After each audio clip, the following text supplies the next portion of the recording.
What's going on, everybody? It's Steven and Josh back with the Boo Bros after a long break here. Our podcast, this Bump of the Night podcast, has kind of shifted more into just kind of a podcast we're going to do when we have things to talk about, not necessarily a regular weekly or even bi weekly podcast that we intended it to be, just because there's not always news for you guys every other week or every month, even.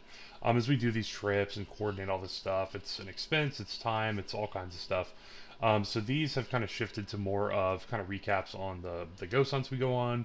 If there's any big news or anything happening, we'll do one of these.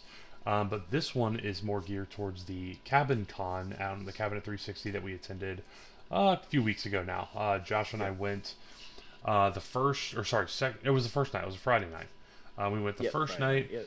Yep. So we just kind of wanted to go over what we saw there. This is our second trip there, or my second trip. I don't know, Josh, have you been any other times other than the two times? Just the Okay. two times.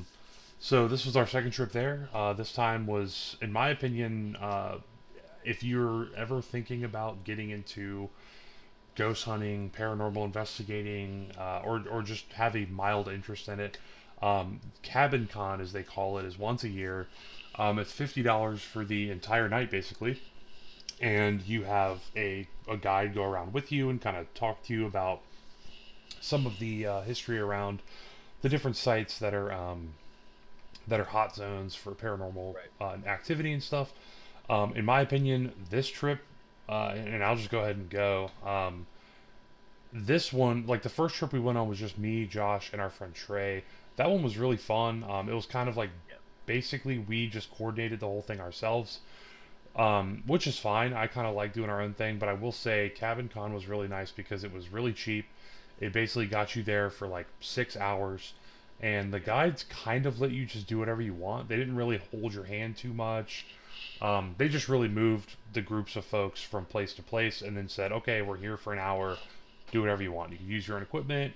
Um, Within reason, you can kind of go wherever you want in your allotted area. Um, I will say a lot of people showed up. I mean, when Josh and I got there, we weren't really that late, and we walked into the rancher, and there was like what 20, 15, 20 people there, Yeah, 15, 20 people. Granted, that included the volunteers and and that included stuff the too. volunteers, But and that was on Friday, which they said Saturday is usually their busier day, because obviously people travel and stuff. There were some folks from Fredericksburg Paranormal there, and some other groups there. yeah, But Mid-Atlantic. yeah, yeah, Middleburg or something was one of them. Yeah. But anyway, we had a really good time. Our group was a guy that Josh has corresponded with before. Dennis is the guy that runs it. We talked to him, of course, and he was there. Um, I guess my first point was just it was nice seeing how many people were there, how many people were attending, because I wasn't really sure. I've never been to anything like this before. Um, and well, I take that back. We did do the Williamsburg tour, and while I Right. did have fun there, and me, Josh, and Maddie had a lot of fun there. But it was one of the tours that half of the people that showed up for the tour were kind of just there messing around, which that's their right. I mean, they're allowed to show Right. up and spend their money however they want. But this one was like everyone was there. They were at least taking it seriously. They were trying to help. It wasn't like nobody was just messing around or screwing with people, which was nice. Um, I think overall I had more fun at this Cabin Con than I did when we went just the three of us, which sounds crazy Yeah. because the three of us, we got to kind of do whatever we wanted, pick any order of what we wanted to do. We did generally the same things.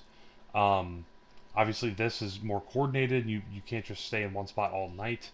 You have to move around. But I thought the way that they orchestrated it and the guides did a really good job kind of letting you ask questions and utilize them while they were there, but also do your own thing if you were comfortable with it.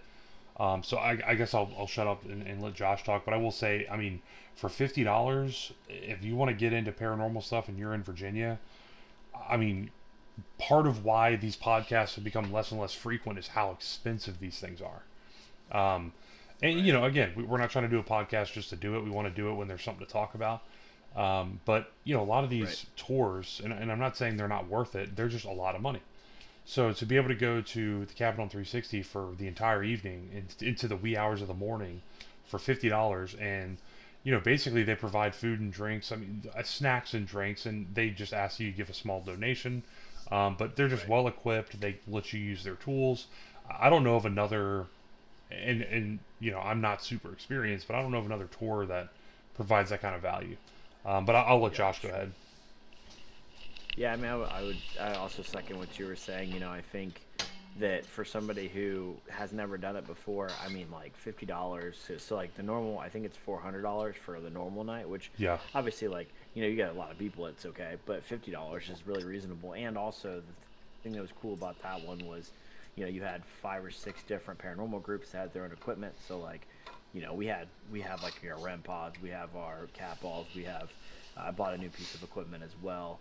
We've got Spirit Box, all that stuff, but they had, like like Phasma cameras. They Hmm. had like LED strips, a lot of stuff that we had the first time I went to the cabin because we got their box. But it's nice to see all the different experience. And like Steve said, it's been very it was really cool because our tour guide was like a really chill dude. And Hmm. he wasn't super hyped up, and he did a lot of the things that he did were kind of what you know I think that a reasonable person would appreciate the fact he tries to debunk stuff. It's not like, oh, like this is exactly Hmm. what or whatever. So, Yeah, it doesn't feel like they're trying to but pull wool over your eyes. It doesn't feel like they're trying to like milk it, and make it into something it's not. He was most of the time telling us when we would hear something or see something, kind of explain it like, oh, it's actually this, and it just felt like it was a genuine experience. It didn't feel like it was a show, which is nice. yeah, and I mean, for on the level of like, I feel like when we first went to the cabin, like obviously it was a lot of fun with 3 of us, but I don't really know like how to feed off of it or like what to ask per Hmm. se, because like we got a quick like rundown for like an hour on this is all history. But if you go through like there's a ton of history in this little area, so it's Hmm. nice to have a guy where you could be like, oh, like does that make sense? And he's like, oh yeah, well people say this or whatever. Hmm. And it was cool to kind of get a little bit of time. There was definitely a couple spots. Like we went back to one of the spots because some of the timing got messed up, and like we did a lot more in the basement of the rancher, which Hmm. I liked a lot. And I felt like you and I were getting a lot more stuff when it was just the 2 of us as well, which was cool. Yeah, Um, yeah. The ranchers it was usually where I want to spend the 2 times we've been. That's where I want to be. The cabin, I've never, there's been odds and ends there that what's going on or why is this certain thing happening. I can't explain it. I don't know. But the ran and Josh, he's normally more of the he can pick up on stuff that I'm just not. Maybe I'm not geared on picking up. But the rancher always has a very weird vibe to it. Yep, I agree. The first time when Dennis took us, when it was just the 3 of us, when he was there with us, especially, and I probably said this the video we did the first time, when he was there with us, it just the whole time, it just felt very like I shouldn't be here, like being in a grocery store when it's closed. It was like, oh, I shouldn't be here. I should be at home. And as soon as Dennis left, it felt fine. Yeah, I didn't feel that way Hmm. at all when it was just the 3 of us there and he left. I thought then I'd be like, okay, now I really feel like this. No, when Dennis wasn't there, I actually felt totally fine. Um, this time, some of the other folks we were with brought a dead bell. Is that what it's called? I'm not Yeah, familiar with, but they brought some dead bells. They brought some normal bells. They brought the group we were with, and really every group, they kind of came equipped, and also the guides had equipment like on demand. If you needed it, they would go grab it. Um, right. so we had the rancher pretty much. We spent some time upstairs and had dead bells out, and we're asking questions. And um, I'm sure Josh will get into it, but there was one moment where they were asking questions to the girl that passed away in the house, and the dead bell rang like 9 times in a row, like really, really Yep. fast, like after basically no activity for a long time. Um, and then we spent some time in the basement, which again is always for me, that's where I want to go. I want to go in the basement of the Right. rancher every time I go there. Yep. And had some pretty interesting, I guess you call them readings, but Josh and another lady in our group were doing the Estes method, and our guide was asking questions, and there were some interesting responses that seemed to correlate with what he was asking. But outside of that, when it was our whole group, we didn't get a whole lot down there. No. And then later in the night, I think we went back to the rancher later, Yep. and Yep. Josh and I, it's later in the evening, so we're like, hey, let's try to get something going here, and the motion detector kept going off in the basement. There was nobody in the house with us. It was just Josh and I in the living room, and we could see the light, reflecting off the wall. So we knew it was going off, but we weren't directly setting it off ourselves because we were in the room opposite end. And our tour guide had his spirit box, and he was like, "Hey, Josh and Steven are in the house. They're asking if they should go downstairs." And eventually, he got a response that indicated to him that, like, hey, yes, it wants you to go in the basement, and it only wants the two of you. It doesn't want anybody else. We went down there, Yep. and when we were down there, again, our whole group was at the top of the stairs, kind of listening to what we were doing, or if they weren't right at the top of the stairs, they were just a few feet away, like in the living room. And the whole time we're down there, Josh is asking questions, and the dead bell's going off in the bedroom, across the house. We know you could hear every movement in the house. You could hear everybody walking. I know nobody snuck over there and was ringing it. You can hear everybody moving. Right. Um, so it was definitely interesting. And again, the house, the rancher, and the basement are like where if I honestly, if it was like if that's all the tour was, I'd be pretty satisfied. That's like where I want to Yeah. be most of the time. Again, the cabin is cool and it's nice to see, and that's where the equipment is and stuff. But nothing so far on either trip has ever jumped out at me there. It's always been the rancher for me. Right. Yeah, I would agree with you. I think the Rancher definitely has a different vibe, like you were saying, and I Mm, think the Rancher, I think it's just coming because the cabin, like realistically, there was nothing specifically happened to the cabin because the cabin didn't exist, right. for some of it. So it's a lot of it's like, what you would call like residual or like, they have the one space upstairs, which I will say we had a lot of spirit box, which was actually pretty funny. I won't say what it was saying on this, but it Oh, was right, right, right. it was a lot of vulgar stuff. Harsh language. So Yeah, yeah. The yeah, room for Josh sure. is talking about is a supposedly a room in the cabin that was used as a brothel. At one point, I mean, the cabin has been 100 different things. Actually, my Maddie's mom has been there when they were an antique store or a furniture store Huh. or something. She's actually been there. When I told her where it was and I showed her the building, she's like, "Oh, I've been there." At some point, they were like a dog treat store, like a bakery or something. Yeah. But apparently, a long time ago, one of the rooms there was used as a brothel, and that's one of the rumors is that if you're in that room, you might get some responses or some readings that are a little on the vulgar side, just because Yeah. of the history there. So, Yeah, and I think overall, like the cabin is, like you said, cabin's cool. The rancher definitely like with the homicide there, it was yeah. definitely like where we've got. I mean, I will say with a shadow of a doubt, like we've gotten way more stuff in the rancher or Mm-hmm. around the rancher than we've gotten anywhere else. Yep. And I think one of the reasons why I like I like you and I doing stuff is like I feel like a lot of people are afraid to do things like going into a basement by themselves, and we're like, let's do it. Like, Mm-hmm. why not, right? Yeah. But the SS method was cool. I wanted to do that last time we were there, but we didn't have the equipment for it. The double SS method, which for those of you who didn't see the first pot or haven't heard of the SS method, it's just complete.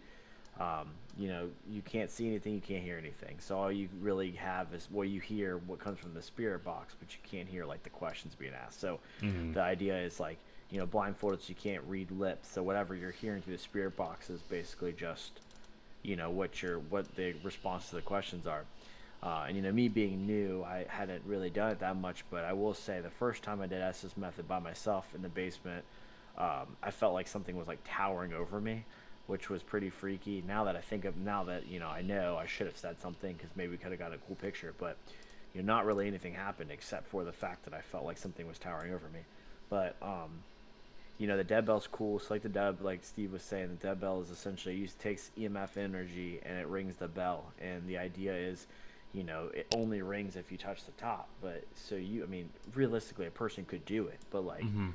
um, most of the time it's an easier way because spirits have to put a lot of energy into certain things to make it happen. So with that, the dead bell, I mean, like I'm like out in the woods, I felt like it was going off like every 10 seconds. But like you were saying, with when we were in the room, it was really funny because we were asking questions, and it was almost like she was annoyed that we kept asking the same question because it rang like 9, 10 times, which was Mm-hmm. funny. Um, we did get one of the craziest EMFs I think that we've ever gotten, or not EMF, sorry, spirit box response that we've ever gotten when Mm-hmm. we were out in the woods. Where so the girl was 12 that got killed, and we basically got a girl's voice through the spirit box saying like I don't know what to do, and like a crying voice. And Yeah. um, it definitely like hit pretty hard because like you know the history of it. So that Mm-hmm. was probably one of the obviously can't explain it. We're out in the middle of the woods, so it's not like we're getting a lot of radio Yeah. stuff. Even when And we were getting, radio frequencies or whatever, it was like you didn't really make out words. You could like kind of tell that maybe something was playing in the background, but it wasn't like clear. yeah, And I'll say when we got that reading, it was like static, static, static, and then like clear as day. A distressed, what sounded to be a girl's voice, and said, "I don't know what to do." Upset.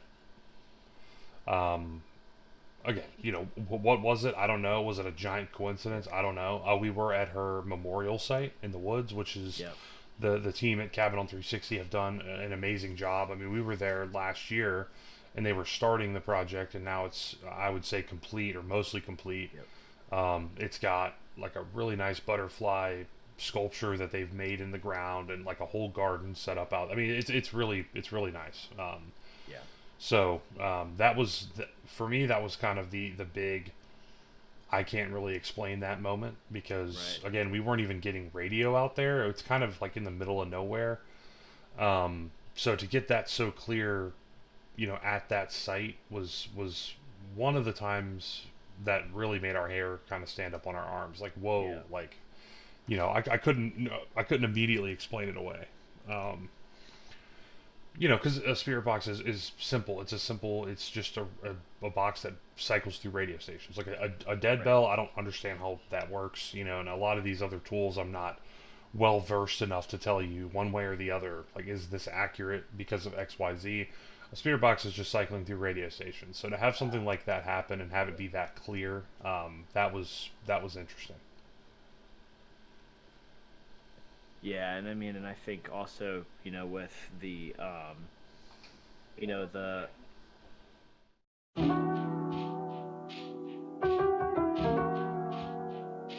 so yes, I will say like with the woods, a lot of the things, like the spirit box, like for those of you who have actually listened to a spirit box, actually it's pretty. It's like Steve said, it's really hard to like It's kind really of hard. take Yeah, off. it's really hard. It's really hard to like find words, and like a lot of the times you question if you're hearing the words or Mm-hmm. if you're just saying, oh, like I'm just hearing the radio or whatever. Mm. So, but yeah, that was definitely pretty crazy. The woods, I mean, there was a lot of things I couldn't explain in the woods, a lot of things that I was, I thought I saw that, Steve didn't see. But, Mm. we got some funny responses. Like, I'm military, so like we got some funny responses when we were talking about, um, we were talking about the woods because the woods obviously were Civil War, so Mm-hmm. they were soldiers. So we were asking like about whiskey, and like Mm-hmm.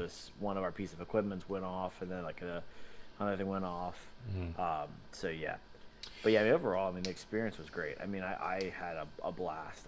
I can't wait to go back. I wish that they would do Cabin Con more because it just makes so Yeah. much more Well, sense. we were And we were talking about that. I mean, again, I have to imagine there's some business reason that they don't, because to me, it's such a bet, like the value that you get out of $50 and you're there for the whole night. Is just why. I mean, there was 20 people there, so they made a lot of money that night. And I know like the one-off like nights that people rent. I mean, that's a big chunk of change right up front. But the Cabin Con, it's like you have some volunteers come, you have a bunch of people come out, vendors come out. I mean, they had vendors there selling stuff, and I mean, it was just, to me, I was like, damn, if this was like once a quarter, like if they did like four of these a year, like every season they did one, I would go to every one of them because it's such a good value. You get so much out of it. You learn more. I mean, with us, like, luckily Dennis seems like a really nice guy, and when we went, just the three of us on our first time, he kind of like stayed for a couple hours and like talked to us and walked us around and showed us everything. Um, which is really cool. I was the first time we went, I was kind of like, oh shit, like we're gonna get here and like no one's going to teach us anything. We're kind of just going to get dropped out of an airplane and land here, and like I have no idea what to do. So it's cool that he stuck around so long the first time. Um, but you know, again, this time, like, if you've never done it before, and you're in Virginia or even around Virginia, there's been people that have driven hours and hours to come. But it's just such an easy like way in where you can have like an experienced person there, and there's, I mean, you're in Mechanicsville, so it's not like you're super far away from everything, and they have Right. power and heating and air, and it's a great experience. I mean, I can't recommend it enough. I mean, the folks that run it seem great. But yeah, I mean, I just wish they did it more. You know, I feel like Yeah, for sure. they would get so many people in there if they just did this more than once a year. Oh yeah, and I mean, and you know, I guess $400 for 8 hours is pretty reasonable Oh, overall. That's I mean still like that's chunk of for sure, change. for sure, for sure. But I mean, I definitely will say, yeah, Cabin Con's cool because you get, I mean, especially just like the equipment. I mean, every group brings equipment that you not necessarily like. There was one piece of equipment I haven't been able to find, and Hmm.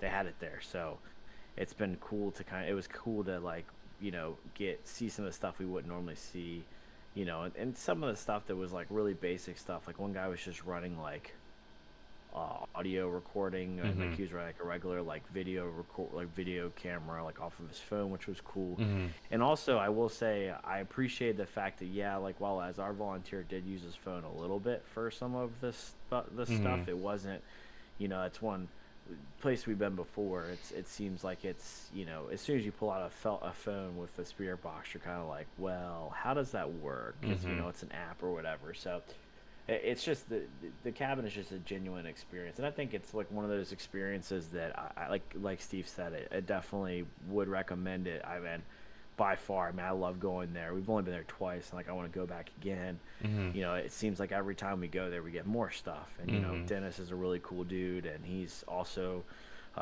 apparently he's a medium too. So they also, when I started talking to our volunteer, he also offered, if some of you guys, I won't go too far off of this because this is in the cabin, but if you saw the blog about the haunted place in Ashland, we were talking about going. He was like, "I'll give Dennis. We'll bring all of our equipment," and so that's just kind of the experience. They're really there to like it because they love what they do, and it's not like just a paycheck. A Hmm. lot of it is just the love of the game. So I can definitely appreciate that. But yeah, like I said, it's so close to everything. Like it's not too close, like where you're getting a lot of like Road cars noise and driving by stuff. and Yeah. stuff. But like 5 minutes down the road, you have like everything you could possibly need. So Hmm. I would definitely recommend it. Even if you're driving, even in a couple hours to go there, it's definitely worth it for sure. Well, I mean, so yeah, if Um, you're gonna go for like 6 hours, I mean, it's yeah, just for $50. I mean, you can't beat that anywhere. And I mean, no, even if you're somebody like me who's like usually more like, not that I'm not a believer, but I'm trying to like debunk because again, I've said this before on this podcast, but like my thought is if I can't debunk it and I can't tell you exactly what's going on, by the very definition, that is supernatural or unexplainable because I cannot use science or common sense to kind of tell you why or why not. So, like, at the very least, that is something that is not explainable, which is, I mean, again, it's kind of a relative of supernatural. If I can't explain it, if something just happens and nobody can tell me why or anything, that is in my book something that's not easily explained is can be supernatural or really anything. Um, so I mean, it's a great place to start, in my opinion. It's not only is it a great place to start if you. There's a lot of veterans there too. Like there was a lot of people yeah, that came that had like legit oh yeah, gear, and they were like parts of like legit groups that do this stuff as much more of a side project than we currently do.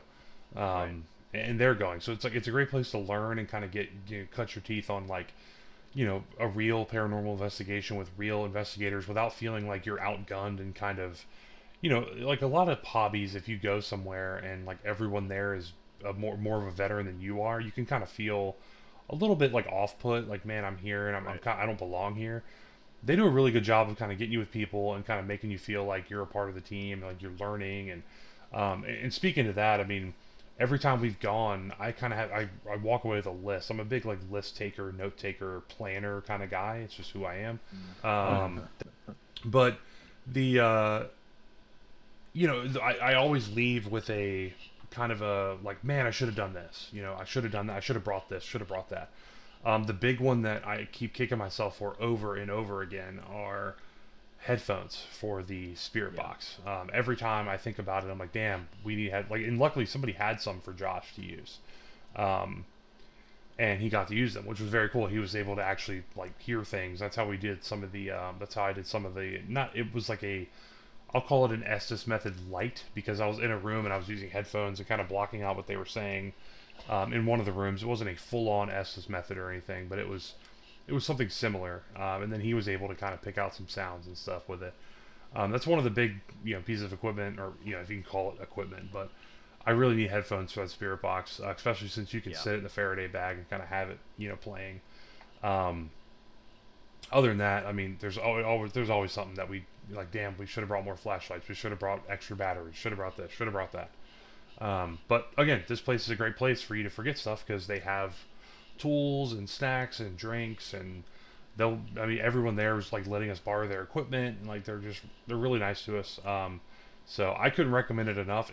I mean, I would recommend it anyways, but Cabin Con is like, I recommend it like as highly as possible. Like, it is for somebody, even if you're like, I don't believe in it, I don't care about it, but like I think it'd be fun to see, a real investigation. Like there's almost, you can't lose. I mean, the deal's so good.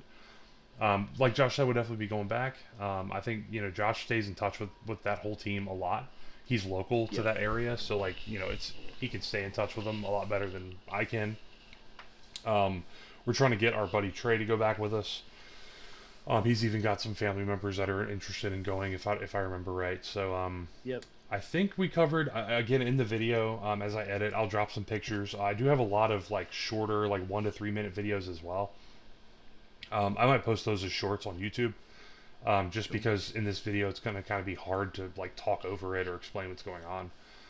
So look out for some shorts on YouTube. I'll post some images here, and then on our website we have a gallery page. So I'll post just the stuff kind of randomly in there as well. Um, but yeah, I mean, going forward, like I said, this podcast is going to kind of turn into something where it's going to be like a recap, or like maybe as this month is like loaded with horror films right now. The Backrooms just came out and is just crushing at the box Yeah. office. Hokum, which is a movie that I really wanted to see in theaters, never got there. It's out on streaming now as of like yesterday. So I'm probably going to watch that. We have Obsession is out and it's getting insane reviews. Yep. Um, and then Widow's Bay, the series is about to be, or So season good. one's about to be over. I was thinking maybe Josh and I would do like a season one recap of Widow's Bay, like Yep.